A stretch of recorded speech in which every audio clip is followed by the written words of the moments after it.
Professor Chuntal, bom, muito obrigado. Uma exposição muito articulada que cobriu uma quantidade impressionante de assuntos, e é tão mais impressionante pelo fato de que o professor Chuntal chegou ontem da China, então ainda está no processo de adaptação a um fuso horário que, salvo engano, é de 11 horas, né? Agora é noite para ele aqui. Então, eu queria corrigir uma pequeno lapso meu no início. Eu esqueci de agradecer aos patrocinadores do Seminário Anual da Fundação Fernando Henrique Cardoso, cujas logomarcas estão expostas em frente e às minhas costas. Como de hábito, nós faremos o seguinte: vamos escolher 3 perguntas, 4 perguntas e voltaremos à mesa. Neste momento agora, participará também da conversa o professor Zhang Chongjun, que é uma pessoa especializada na área de economia e direito. Então, vocês fiquem à vontade para decidirem entre vocês quem é que responde. Eu chego lá, só que eu, por uma casualidade, vi primeiro o Lorival. Então, o Lorival começa e depois eu venho aqui. Estão anotados aqui as 3 pessoas que farão uso da palavra. Eu vou pedir, Lorival, começando por você, para ser muito breve na pergunta, para haver tempo de resposta suficiente. Bom dia, meu nome é Lorival Santana, eu sou jornalista, e o presidente eleito Jair Bolsonaro visitou Taiwan em fevereiro e tem feito várias manifestações no sentido de seguir os passos do presidente Donald Trump na política externa. Como o senhor acha que a China deve ou vai reagir a essa mudança de visão, de política externa do Brasil, um pouco mais hostil em relação à China? Muito bem. Vamos escolher outras... Vamos lá. Já está... Gente, preciso de alguém que venha aqui com o microfone. Por razões logísticas, eu vou começar pelo rapaz de branco ali. Peço que você se identifique e faça uma pergunta curta. Meu nome é Guilherme, eu sou jornalista também. Eu tenho uma pergunta para o senhor Xi Juntal. Ele comentou que a China tem uma política diferente dos americanos e que a China não invadiu nenhum país e que tem nisso uma diferença em relação aos Estados Unidos.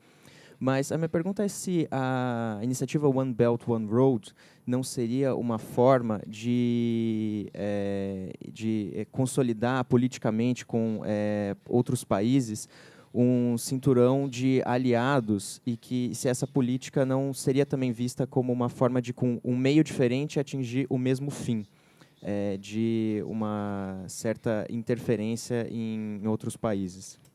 Muito bom. Às suas costas tem uma pessoa aqui que... Muito obrigada. Meu nome é Ana Cristina Barros, eu trabalho na The Nature Conservancy, e a minha pergunta para o senhor Xi Chantal. Primeiro, muito obrigada pela sua exposição. Minha pergunta é sobre a Amazônia. O senhor falou do 5º desafio do governo chinês, que é a preservação do meio ambiente e a importância dos compromissos globais. E eu gostaria de perguntar de que maneira o Brasil pode ajudar a China a lidar com os desafios do desenvolvimento de infraestrutura na Amazônia. Já existem projetos na região, inclusive de investimento chinês, que têm dificuldades na relação com os indígenas, na manutenção da floresta. De que maneira nós podemos ajudar e colaborar para que juntos possamos lidar com esse desafio? Última pergunta. Eu tenho espaço para... Deixa eu fazer uma consulta. Podemos escolher mais 2 perguntas? Podemos? Então, vamos lá. Para terminar, rapidamente. Bom dia, meu nome é Ricardo Cury, sou cônsul honorário de Mianmar aqui no Brasil. Eu queria saber qual é o papel da China numa futura integração da Coreia do Norte com a Coreia do Sul e sua inserção no mundo global. Pergunta simples essa. Bom dia. Meu nome é Fernando Azevedo, sou empresário, estudante das questões da China também. Gostaria de saber do professor Chuntal. A imprensa ocidental fala muito sobre os riscos da economia chinesa no que se refere ao alto grau de endividamento do governo chinês e das empresas chinesas. Como que os senhores de dentro da China têm a visão sobre esses eventuais riscos da alavancagem financeira do governo chinês e das empresas chinesas? Muito obrigado. Última pergunta que me chegou por escrito aqui, a pessoa até, Carlos Alberto, me perguntou se era inconveniente eu fazer essa pergunta. Eu não vejo inconveniência alguma. É a pergunta sobre, diz ele, a caça que a China promove às baleias. Uma preocupação aqui com a proteção, enfim, da biodiversidade.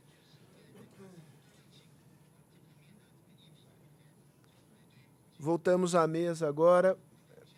Professor Chuntal, Zhang, sinta-se à vontade também para fazer as suas respostas. E aí vamos às conclusões finais. 你说吧。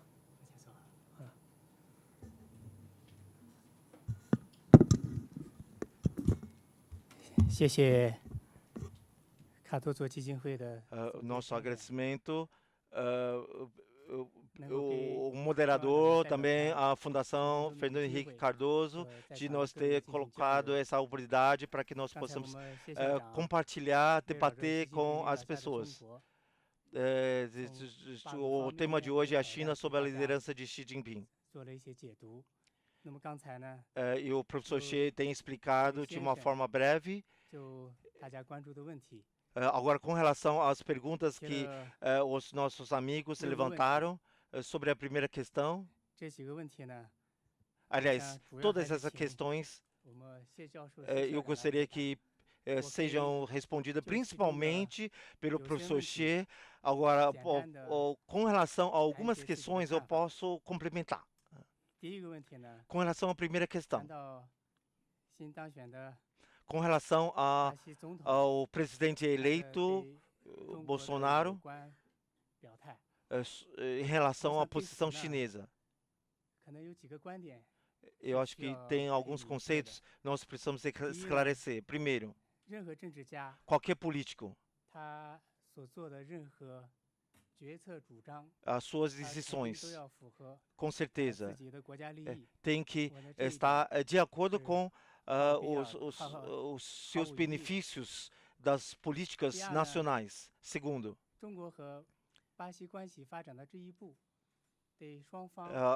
o intercâmbio entre a China e o Brasil está de vento em popa e todos os políticos têm que enxergar claramente. E sendo que a China, segundo quer dizer, a segunda maior economia do mundo e o principal parceiro comercial do Brasil,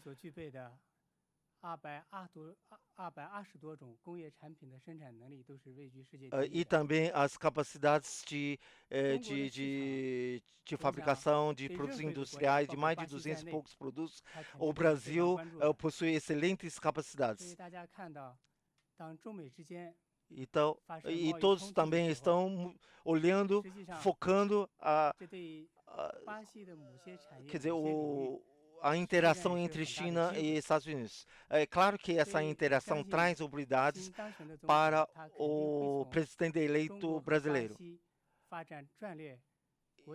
E é claro que ele também pode usufruir sobre a nossa parceria estratégica entre a China e o Brasil.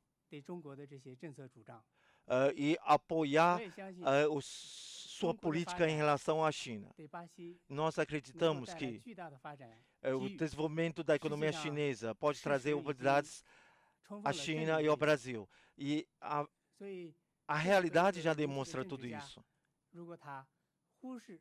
Então, se um político com visão, que nem o presidente eleito, e se menosprezar todas essas realidades da China e da parceria entre a China e o Brasil, então isso nos traz, quer dizer, um certo desânimo, né? E também, por outro lado,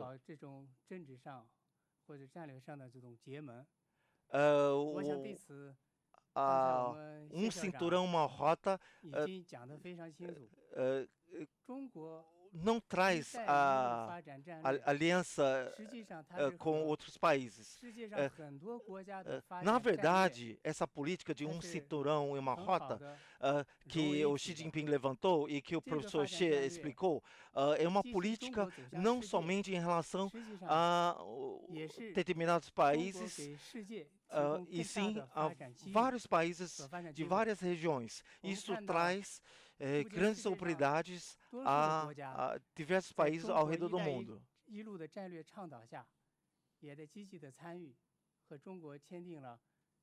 E muitos países já assinaram as suas parcerias multilaterais e bilaterais com a China, apoiando a nossa política de um cinturão, uma rota. Embora existem somente 5 anos, porém já traz vários benefícios, várias oportunidades para os países que assinaram os acordos com a China. E também com relação àquela outra pergunta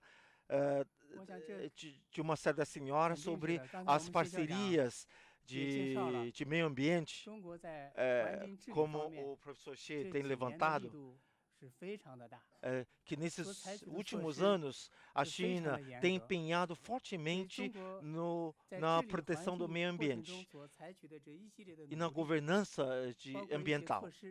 E diversas medidas e experiências da China, eu acredito que são experiências proveitosas, que servem de inspirações.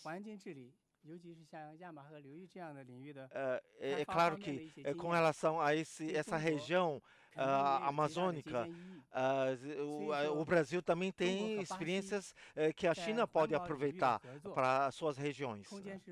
E por isso que nós consideramos que existe um grande espaço de cooperação entre a China e o Brasil nessa proteção de meio ambiente. E o professor Xie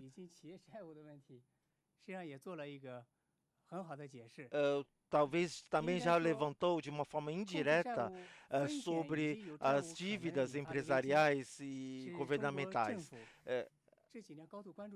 porque é um dos principais temas que o governo chinês foca.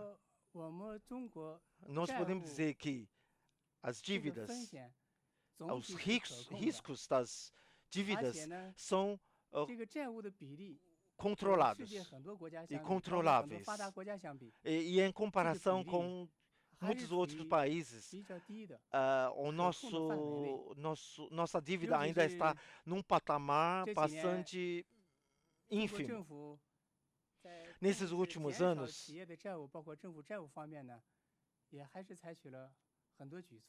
o governo tem levantado diversas medidas de controle e de restrições às dívidas. Nós estamos cautelosos. E com certeza nós teremos mais medidas do governo central para a economia. Com certeza os riscos diminuirão. E com relação à caça-baleia, eu acredito que o Ministério das Relações Exteriores da China, eles poderiam explicar melhor, porque do nosso ponto de vista, a China não possui nenhum problema com relação à baleia. Nós temos representante, a cônsul-geral, a senhora Shen, e também o professor Xie, poderão responder melhor, porque a China é signatário de proteção de baleias. E nós somos respeitáveis a todos os quer dizer, os tratados internacionais, né? Vamos agora convidar o professor Xie. Muito obrigado, professor. Com relação à Coreia do Norte e Sul, gostaria de complementar. Com relação ao problema nuclear da Coreia do Norte, para os chineses também foi uma grande dor de cabeça, porque a Coreia do Norte é um vizinho uma vizinha da China. Então, realizando os testes nucleares para a China é uma grande ameaça. Então, a posição da China sempre foi clara. A China sempre foi contra a nuclearização da Península Coreana. Sempre contra os testes nucleares. E os governantes da Coreia do Norte e do Sul recentemente estão se intensificando cada vez mais as suas conversas. E os coreanos e os americanos também vêm intensificando suas conversas. Alguns dias atrás, o presidente Trump conversou por telefone com o Xi Jinping. Também falou sobre esse problema. Nós acreditamos que esse ano nós temos essa situação. Isso é um esforço de todos, uma dedicação de todos. E acreditamos que nós devemos nos esforçar cada vez mais e avançar sobre esse tema. Nós não podemos permitir que nenhum dos coreanos possam continuar realizando os testes nucleares. Eu acredito que esse será um círculo virtuoso. Nós ainda estamos num processo de conversação. Nós acreditamos que nós teremos excelentes resultados, porém nós ainda pagaremos muitos preços para obter grandes resultados. Obrigado. Bom, muito bem. Chegamos ao final do seminário. Eu acho que foi uma experiência, do meu ponto de vista, muito interessante. Acho que essa relação com a China, que o Brasil já tem há muitos anos, a normalização das relações com a China, é bom lembrar, remonta ao período do governo Geisel, salvo engano. Antecede a redemocratização do Brasil. Nós, aqui na Fundação, temos este papel de criar um espaço de diálogo. Não necessariamente veremos todas as questões sob o mesmo ângulo. Agora, este diálogo aqui é um diálogo que nós pretendemos promover continuadamente. Então, eu termino reiterando o meu agradecimento à cônsul chinesa em São Paulo, que permitiu esse encontro de hoje de manhã, fazendo votos de que a gente repita isto com certa regularidade. Da nossa parte, o compromisso está firmado. Eu tenho certeza que, da parte também da representação chinesa em São Paulo e no Brasil, há boa acolhida a essa ideia. Então, mais uma vez, eu queria agradecer a todos, em particular aos professores Chuntal e ao professor Zhang, que estiveram aqui nesta manhã conosco. Muito obrigado e até a próxima.